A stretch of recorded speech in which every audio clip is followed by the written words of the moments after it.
But நீ என்ன பிடுங்கிட்டு இருக்க உக்காந்து நிறைய டைம் வேஸ்ட் பண்ணுற, இப்படி இருந்தால் எப்படிடா அப்படின்ட்டு ஒரு மாதிரி வெறி வெறி வெறி வெறி ஆகுது. இதை பற்றி பேசலாமா பேசக்கூடாதான்னு எனக்கு தெரியல, பட் பேசுகிறேன்.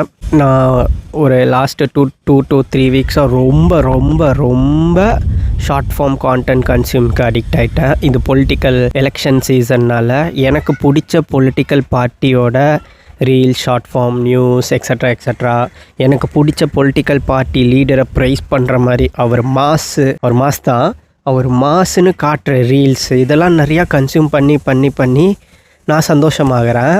எனக்கு அது பார்க்கும்போது ஓகே சந்தோஷமாக இருக்கும். பட் எங்கேயோ மூளைக்குள்ள ஒரு தாட்டு என்னென்னா, பிடிச்ச பொலிட்டிக்கல் பார்ட்டி லீடரை பார்க்கணும் அப்படின்ட்டு ஒரு விஷயம். பார்க்கணுன்னா ஜஸ்ட்டு 1000ல் ஒருத்தவங்களாம் பார்த்துடக்கூடாது. லைஃப்பில் ஏதாவது ஒன்று அச்சீவ் பண்ணிட்டு ஆகாஷ் இவன் அப்படின்னு தெரிகிற அளவுக்கு அந்த மாதிரி ஒரு ஸ்டேட்டுக்கு போய்ட்டு அவரை பார்க்கணும், அவர் கூட ஒரு ஃபோட்டோ எடுக்கணும் அப்படின்ட்டு. இப்போ இல்லை, எனக்கு ஒரு அது சின்ன வயசுலேருந்து ஒரு கனவு தான். சரியா, எனக்கு நிறைய சான்ஸும் வந்திருக்கு. என் காலேஜில் ஷூட்டிங்க்கு வந்திருக்காங்க. இப்போ நீங்கள் கெஸ் பண்ணியிருப்பீங்க. சரி, ஓகே.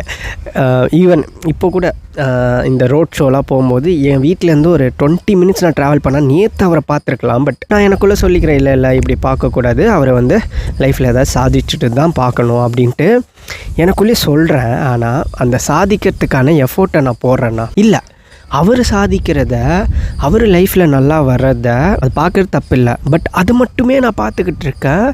நான் என் லைஃப்பில் நல்லா வர்றதுக்கு எந்த எஃபோர்ட்டுமே போடல. அட் த சேம் டைம் அவரையும் அது ரொம்ப தள்ளி போயிட்டே இருக்கு என் ட்ரீமு.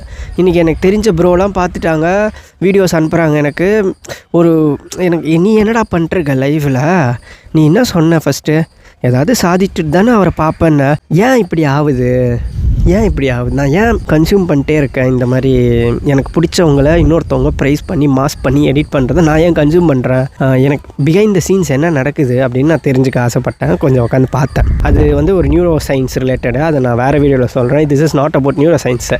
ஸோ பட் கரெக்டு தானே தலைவா, நம்ம ஏதாவது ஒன்று பண்ணணும் தலைவா. லைக் நான் ப்ரைஸ் பண்ணுற வீடியோஸை பார்க்கவே கூடாதுன்னு நான் சொல்லலை, பார்க்கணும். நம்ம வேலையெல்லாம் முடிச்சிட்டக்கப்புறம் உட்காந்து பார்க்கணும். நம்ம வேலையெல்லாம் விட்டுட்டு அதை பார்க்குறது இப்போது என்னோடய லைஃப் ஸ்டேட்டுக்கு அது கரெக்ட் இல்லைன்னு தோணுது.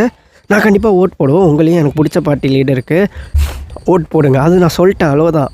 இதுக்கு மேலே நான் என்ன பண்ணணுன்னு எனக்கு தெரியல. நான் ஏன் அதை கன்சியூம் பண்ணிட்டே இருக்கேன் அப்படின்னு எனக்கு தெரியல. அதுதான் ஜஸ்ட்டு டாக்குமெண்ட் பண்ணி வச்சுக்கணும்னு தோணுச்சு. என்ன மாதிரி நீங்கள் யாருன்னா இருக்கீங்களா, இல்லை நான் மட்டும்தான் உலகத்திலே விசித்திரமான ஜந்துவா? தயவு செஞ்சு என்ன சொல்லுங்கள். ஓகே.